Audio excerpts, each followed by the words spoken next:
Hey guys, welcome back to my channel. In today's video, I'm going to show you how to turn off Safe Search on Acer Nitro 5. First, make sure your Acer Nitro 5 laptop is turned on and connected to the internet. Now open your web browser.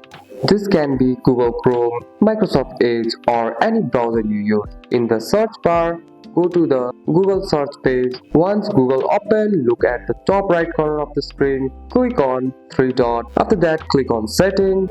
From the menu, see for the Safe Search option at the top of the page. If Safe Search is on, there will be a check mark or toggle button turned on. If the Safe Search turns back on, it may be controlled by the Google account, school or parental setting. In this case, you may need a permission from account owner.